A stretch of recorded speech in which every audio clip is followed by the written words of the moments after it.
como o feminismo prejudicou o homem. A questão do trabalho em primeiro lugar. O feminismo prejudicou o homem ao criar um desequilíbrio de poder na sociedade, na medida em que tirou do homem o valor do seu trabalho e disponibilidade do mesmo. A questão do porquê isso aconteceu será explicada adiante. Ao tirar do homem a força do seu trabalho, o feminismo criou um problema para o homem que ultrapassa o âmbito restrito do trabalho, e isso é algo que elas não discutem e nunca irão discutir. Mas como ocorreu esse desequilíbrio? 1.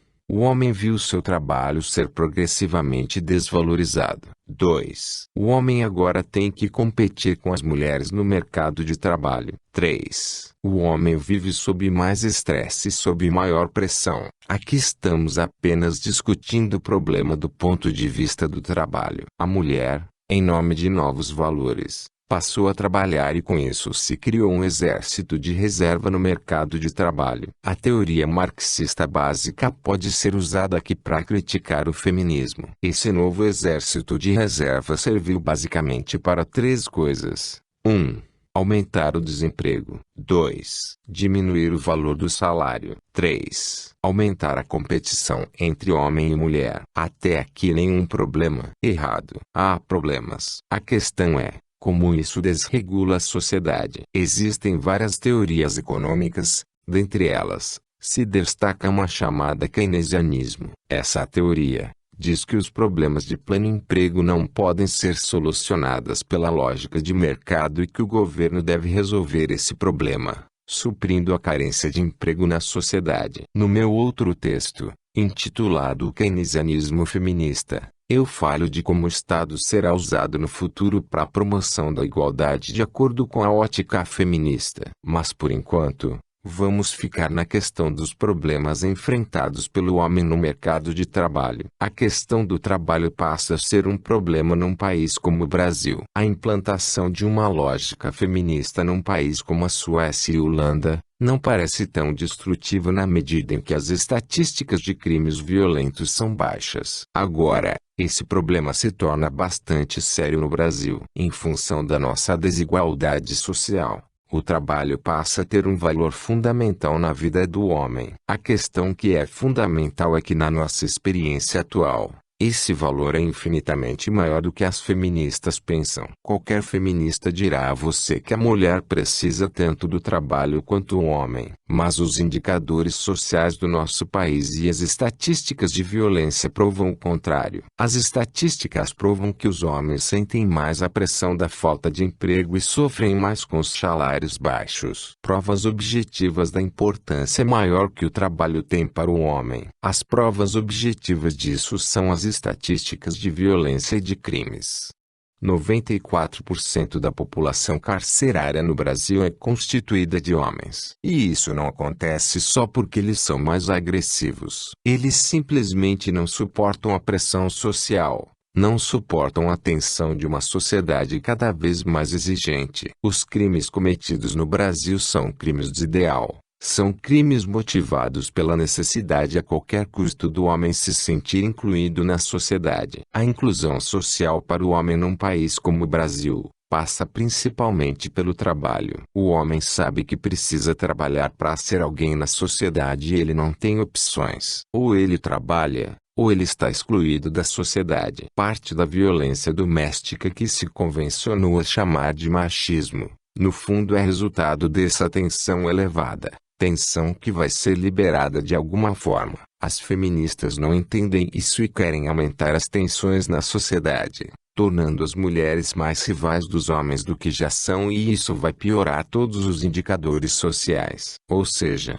a repressão feminista não educa e não ajuda os homens em nada. Apenas serve para elevar o nível de tensão na sociedade. Trabalho e vida afetiva. Ao tirar do homem a força do seu trabalho, o feminismo prejudicou a vida afetiva do homem. Existem diversos fatores que permitem a associação entre o aumento do feminismo no Brasil e a piora da vida afetiva dos homens. Vamos destacar alguns pontos. 1.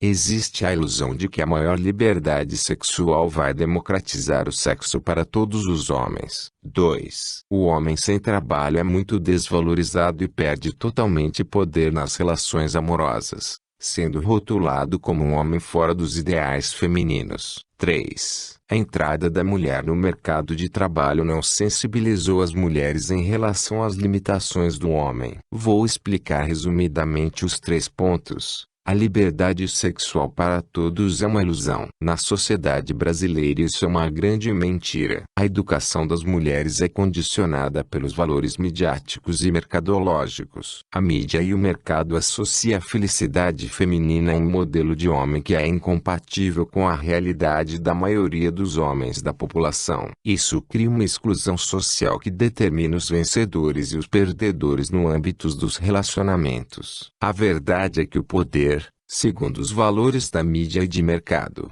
é que determina o homem que possui valor ou não. Assim, o trabalho, pelo fato dele ser um grande compensador social das limitações naturais do homem, passa a ser o principal meio de poder do homem. O homem bem-sucedido, com uma boa condição financeira, possui visibilidade num país repleto de desigualdade social e ele terá certamente muito mais opções de escolha do que um homem desempregado. Nesse sentido, o sexo é muito mais acessível para quem se adapta aos valores da mídia e do mercado e esse processo se dá principalmente através da ascensão social. Um homem que não tem atributos naturais excepcionais e compatíveis com o modelo de beleza buscado pelas mulheres, precisa compensar isso necessariamente com o seu trabalho, para deste modo ter valor e ter opções de sexo e estar incluído dentro disso que chamamos de democracia sexual. Para a maior parte da população,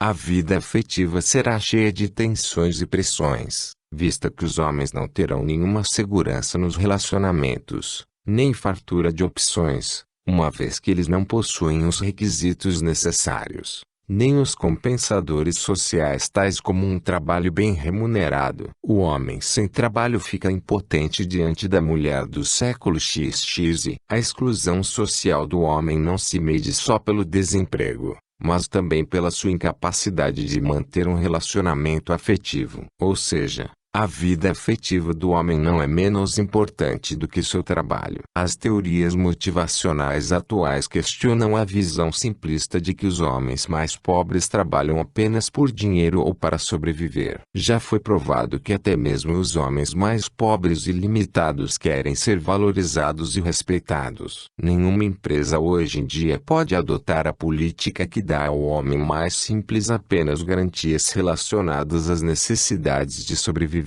O homem simples quer ser amado, respeitado, valorizado. E como ele consegue isso? Consegue através do seu trabalho. Por outro lado, as mulheres de hoje não deixaram de lado o pensamento do homem como provedor. Nós podemos chamar esse comportamento de feminismo adaptado para o lucro. Elas aproveitam todas as facilidades civis, aproveitam as facilidades naturais, já que são naturalmente mais atraentes do que os homens, e ainda exigem os benefícios de uma época na qual a mulher não trabalhava. Isso, na prática, significa que as mulheres que não só trabalham, mas também exigem do homem muito mais coisas do que algumas décadas atrás. Isso significa que o homem precisa trabalhar cada vez mais para ser valorizado. Ou seja, a liberdade feminina aumentou ainda mais os ideais e as exigências femininas. Isso aumentou a pressão sobre os homens, que agora precisam de um sucesso e de um desempenho muito maior na vida profissional para terem uma vida razoável em termos de conforto e segurança. O homem precisa trabalhar e ganhar muito mais do que antes para ser valorizado e isso significa uma piora considerável da vida do homem em termos de cobranças e estresse. Essa piora fica claro no aumento da insegurança masculina e no aumento dos crimes passionais, na qual o homem,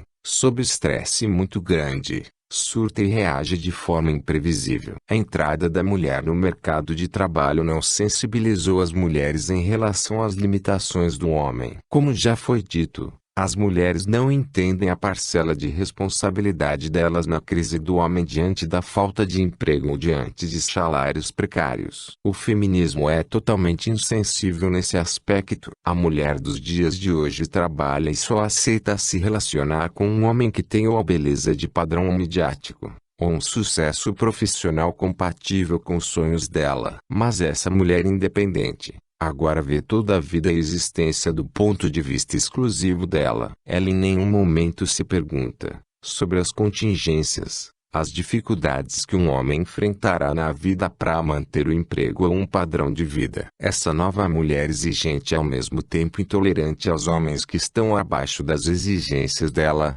no fundo boicota toda a possibilidade de sucesso amoroso, em função de que ela perdeu a solidariedade como referência e passa a ver os homens como detalhes de uma vida totalmente voltada para elas. Esses novos valores tornaram a mulher insensível a tudo aquilo que não diz respeito aos sonhos e aos projetos dela. Então, ela não faz concessões, ela não aceita, não tolera o homem que não conseguiu se adaptar aos ideais dela. Além da pressão maior para trabalhar e para manter um padrão de vida, o homem se vê numa situação na qual ele ou vence na vida ou é rejeitado. Conclusão: a mulher está mais exigente, mais intolerante e possui muito mais poder do que o homem, já que ela agregou o poder do seu trabalho e de sua liberdade à sua capacidade natural de atrair homens. Apesar de todas essas aparências de vantagens, isso também possui efeitos colaterais contra a mulher. É impossível que o homem aceite viver numa sociedade que exige cada vez mais dele e não queira compensar essa pressão de alguma maneira. Essas compensações são vistas pelas feministas como uma atitude reacionária machista.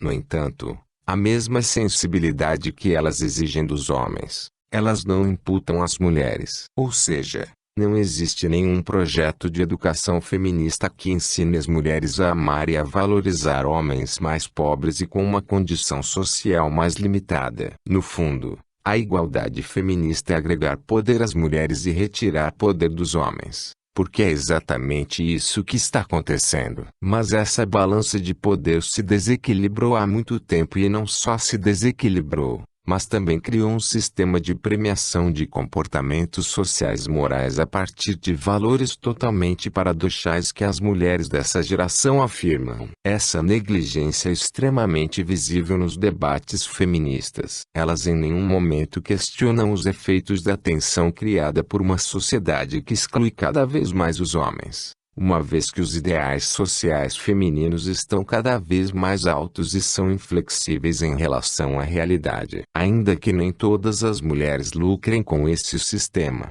é visível que a maioria das mulheres sai no lucro. E isso fica visível pela cultura recente de autopromoção feminina, na qual as mulheres descrevem com vigor as conquistas sociais delas,